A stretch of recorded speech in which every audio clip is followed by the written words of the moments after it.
Well, while we're talking about weird stuff, because on a pivot back, I want to talk about your time as a bookseller, and I really want to talk about your thoughts on the future of publishing, especially after this major disruption, because there's nobody whose thoughts I'd trust more. But esteemed audience knows that I ask everybody, have you ever seen a flying saucer, and do you believe in them? So while we're here. I've never seen a flying saucer.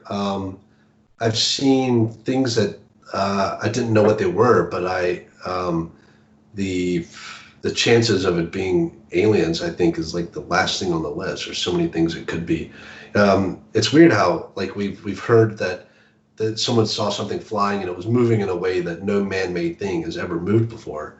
And the same time people were saying that, we were getting consumer drones that I've gotten quite good at flying. That if you've ever seen someone flying a drone, especially the pilots that can do acrobatics with them, they defy all laws of physics. So what I find interesting about people that have seen UFOs is they try to use, and this is a lot of superstition, and religion does the same thing.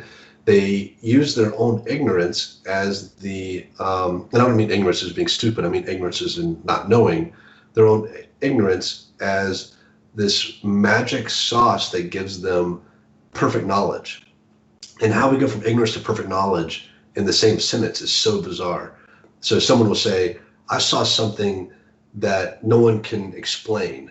Therefore, it has to be a biological organism from another star that traveled here in a spaceship that it built and is torturing cattle and doing experiments. Like they have all these very detailed answers, and it all started from, I saw something that no one can explain. And we do this with all kinds of superstition and things in our lives. And I'm comfortable just stopping with I can't explain it. I saw something I cannot explain. The end. If you're going to tell us everything about it, then you have to say, like, I saw, visitors from Neptune, and their names were Amy and Jordan, and they're, so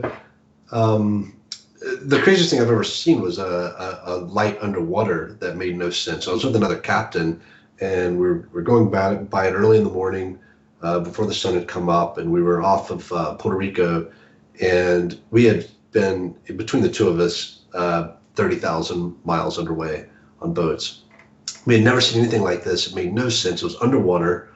And to this day, I can't tell you what we saw. But was it aliens? Probably not.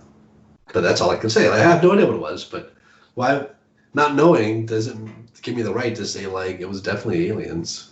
It was probably... Yeah, but you can say it was definitely not aliens. But I can also say it's definitely not an alien right behind you right now that just happens to be invisible and is like, or disguised as a bookcase. Who knows? Why do we have to see a light to start just tossing out wild theories and all kinds of silly stuff? Like, maybe all aliens are microscopic and they're all around us and you just can't see them because you're not looking hard enough. Like, I don't know. It's also weird that aliens are hiding from us, obviously, because we're not interviewing an alien right now. They wanted to be known. They'd be coming on your. Well, that's just what someone who was an alien would say. Putting that out there. So they're hiding from us, but they, like, their ships have like all the bright lights on, and they, I don't know, they seem really, really stupid and bad. They're always naked. They're never like fluent in languages when they arrive. They just show up and like they stumble around like beep boop beep boop. Like the lack of imagination in the people who believe in these things is a hint that these things aren't real. If when you see good science fiction like The Arrival or something, and it's like the aliens are truly alien and they're capable of amazing things, and we don't often see that when we have yokels from rural Norway or wherever, like coming up with and the first alien sightings in the 50s, and it was all because science fiction was just coming around and people were filling unusual sightings with their imaginations, and they were pulling from popular culture. Before it was alien sightings, it was succubi and incubi and gods and fairies and demons and stuff like that. So we're just filling the void with whatever the first thing that pops into our mind that can help explain it, because we're just uncomfortable saying I have no idea, and it's much easier and more honest to just say that. It's a very strange human instinct, to immediately assume that you know everything about something because you know whatever.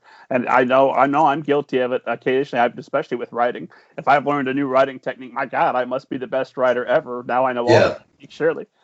It's funny how everyone became an epidemiologist when this thing happened. Like, no matter what your expertise was, it was like, let me tell you everything about how this virus is gonna like unfold. And you know, yeah, it is weird. We all just think we're experts at everything.